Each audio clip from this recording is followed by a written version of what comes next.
Good morning. No, he doesn't deserve the Nobel Peace Prize.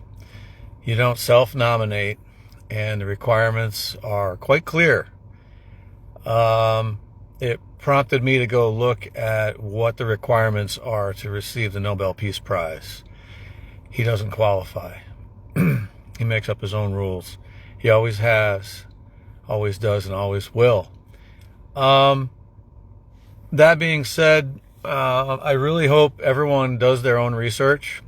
Go seeking whatever information you can from multiple sources and check if those sources are reliable, and do this on your own. Don't take my word for it.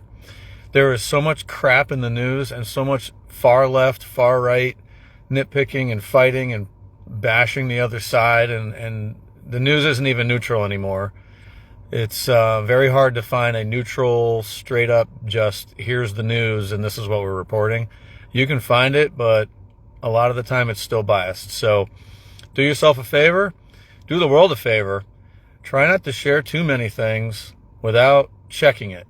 And I got to tell you, at this point in time, I have lost faith in our country. And when I say that, I mean our administration.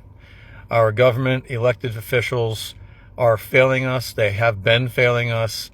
And I really hope and pray that they start coming together, Congress, to do it right. So when it comes time for the news now, I avoid a lot of news sources that claim to be telling me the real news. I'm actually really grateful that a whole bunch of human beings with devices are getting video footage and photos and documenting things and telling the world and telling us, because at this point, it seems like those are the best news sources and they're unbiased. It's literally, here's what I saw in my face and I'm sharing it with you. And I know we don't always have all the information when somebody shares a video or a photo, and you do have to scrutinize it to make sure it's not AI or Photoshop. But to this day, as good as AI and Photoshop are, you can usually tell. It's getting better, but they're still having challenges with shading and sweat and the shininess of a person's skin from reflected light and things like that. So if you do a little checking and zooming in on photos, you can usually tell. And to this day, there's still anomalies like no fingernails or 8 fingers on a hand or funny looking eyes when you zoom in, things like that. So you can usually tell if it's real video or not. Plus, if the video comes from 5 different sources and it's identical, there's a real good chance it's real and accurate. So again, do your own research.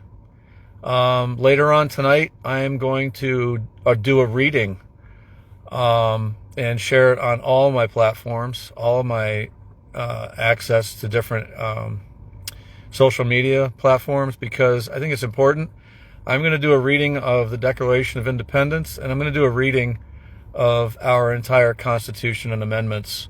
And I'm really not worried about how long it takes. If I have to break up the video, I will, but I'm going to do it because it's important. If you don't read it yourself, I hope you at least listen, and I hope you do a little research to find out what all the amendments actually mean and how they can be taken at face value as written to protect the people and our interests and to promote democracy and peace and equality throughout the world, and a very solid judicial system.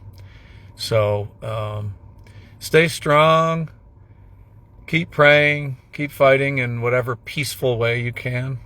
Sounds crazy to say fight in peace, but you can. So we all protest in our own ways the best we can, and the way I'm going to protest is to promote solidarity and teamwork, and I'm going to do a reading of our laws in the United States. Be safe.